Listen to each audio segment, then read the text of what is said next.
Good morning friend. देखिए 8th grade अभ्यास पुस्तिका विज्ञान गणित एवं सामाजिक विज्ञान कक्षा 7वीं के अंतर्गत गणित के अध्याय 4 सरल समीकरण के सवालों का अध्ययन करेंगे फ्रेंड्स। तो देख लीजिए, इसके पहले यदि आपने पिछले वीडियो और इसके बाद वाले अध्याय का वीडियो नहीं देखे होंगे तो उसका लिंक आपको डिस्क्रिप्शन में मिल जाएगा, वहाँ से आप देख सकते हैं। ठीक है, तो देख लीजिए, यहाँ पर पहला सवाल है 1 ऋण 5 बराबर 9 को सामान्य कथन के रूप में लिखिए। तो देखिए, x मान लो कोई संख्या है, तो कोई संख्या में 5 घटाने पर कितना आ रहा है, 9 आ रहा है। तो इसका सामान्य कथन बन जाएगा कि किसी संख्या से 5 घटाने पर किसी संख्या प्राप्त होता है। ठीक है, मतलब किसी संख्या में यदि 5 घटा देते हैं तो किसी संख्या में 5 घटाने पर 9 प्राप्त होता है। देख लीजिए, एक से कोई संख्या में से 5 घटा दी तो क्या मिल गया, 9। नेक्स्ट क्वेश्चन हमारे पास, एक संख्या x की चौथाई में से 4 घटाने पर 4 प्राप्त होता है, इसके लिए समीकरण लिखिए। हम मान लेते हैं, देखिए क्या लिखा है, एक संख्या x, तो ये हो गई एक संख्या x। ठीक है, इसके चौथाई में से, चौथाई का मतलब हो गया इसमें 4 का भाग देना है, तो इसका 4 का भाग दे दिए तो ये हो गए चौथाई में से 4 घटाने पर ऋण 4 घटाने पर 4 प्राप्त होता है, तो बराबर 4। इसके लिए समीकरण, तो ये बन गया समीकरण x/4 ऋण 4 बराबर 4। अगला सवाल है कि वह संख्या ज्ञात कीजिए जिसके 8 गुणे में 4 जोड़ने पर 60 प्राप्त होता है। मान लेते हैं फ्रेंड्स, वह संख्या x है, तो वह संख्या x है, तो वह संख्या ज्ञात कीजिए जिसके 8 गुणे में, तो इसमें गुना कर देते हैं, 8 का धन 4 जोड़ने पर और 4 जोड़ देते हैं तो संख्या हो जाती है 60। तो ये हो गया, 8 का गुना हुआ तो 8x बराबर, ये 4 का पक्षांतरण करे तो 60 ऋण 4, तो ये हो गया 8x बराबर 56। ठीक है, या अगली स्टेप में हो जाएगा x बराबर 56/8 या x बराबर 8 × 7 = 56, तो वह संख्या 7 होगी। अगला सवाल है हमारे पास कि जब आप एक संख्या को 6 से गुना करते हैं और फिर गुणनफल में से 5 घटाते हैं तो आपको 7 प्राप्त होता है। क्या आप बता सकते हैं कि वह संख्या क्या है? तो हम मान लेते हैं वह संख्या कितनी है, x है।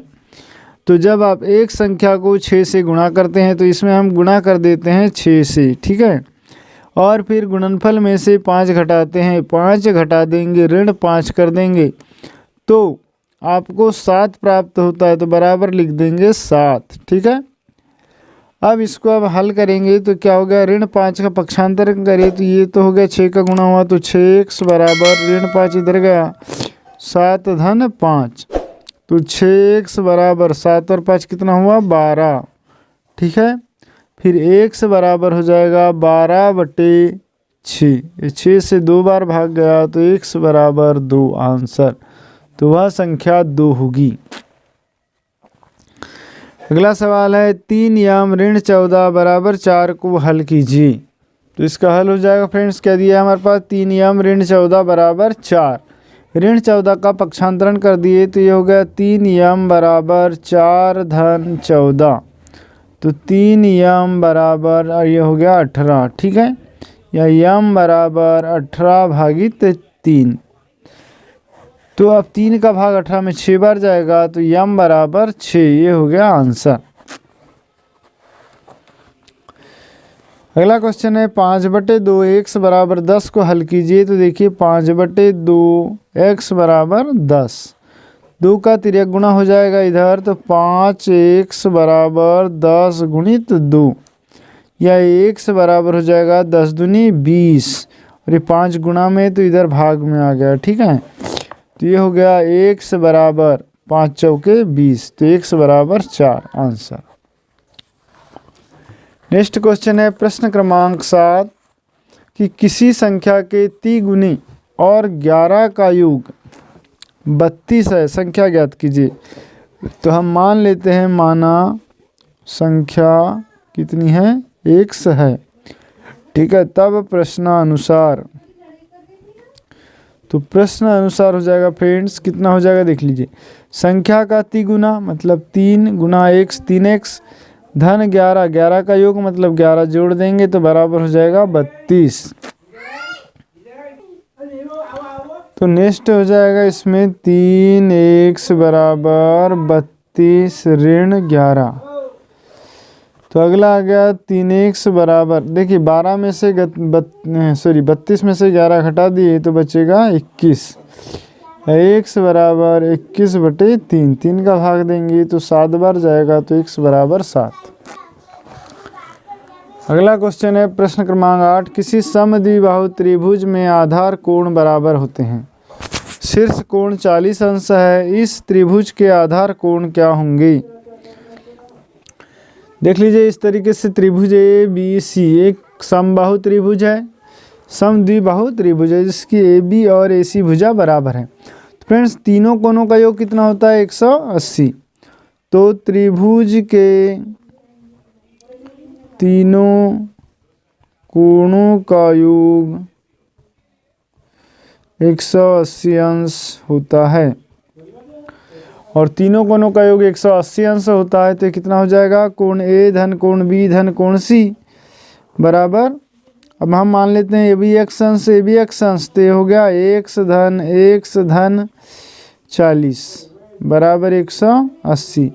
तो 2x बराबर 180 ऋण 40, या x बराबर ये बच गया 140 और ये 2 गुना में तो इधर आ गया भाग में, तो x बराबर आ जाएगा 70 अंश। ठीक है, तो शेष 2 कोण 70 अंश के होंगे आंसर।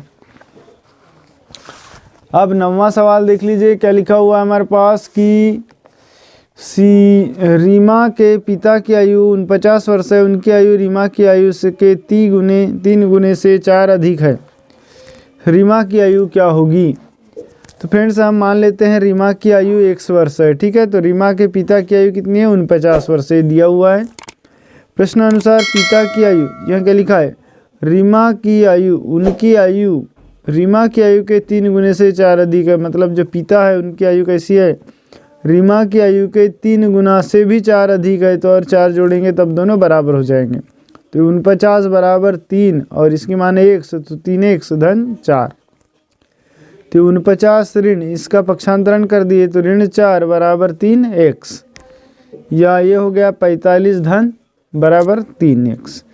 3 का भाग दे दिए तो ये आ जाएगा 45/3 तो 15, तो x का मान आ गया 15, तो रीमा की आयु 15 वर्ष होगी। अगला क्वेश्चन है प्रश्न क्रमांक 10, निम्नलिखित पहेली को हल कीजिए। मैं एक संख्या हूँ, मेरी पहचान बताओ, मुझे 7 बार लो और 50 जोड़ो, एक तिहरे शतक तक पहुँचने के लिए आपको अभी भी 40 चाहिए। तो देख लीजिए हम इसमें x संख्या मान लेते हैं। अब क्या कहता है, मुझे 7 बार लो, तो हम x को 7 बार जोड़ देते हैं, ये जोड़ दिए। उसके बाद बोला है मुझे 7 बार लो और 50 जोड़ो, तो फिर से 50 जोड़ दिए। ठीक, अब क्या कहता है कि एक तिहरे शतक मतलब 300, ठीक है, तक पहुंचने के लिए आपको अभी भी 40 चाहिए, तो और 40 जोड़ देंगे तो ये कितना हो गया 300। अब इसको हल कर देंगे तो ये हो गया 7x धन 40 और 50 90 बराबर 300, तो 7x बराबर 300 ऋण 90, या 7x बराबर 210 और x बराबर हो गया 210/7, तो आ गया 30, अतः वह संख्या 30 होगी।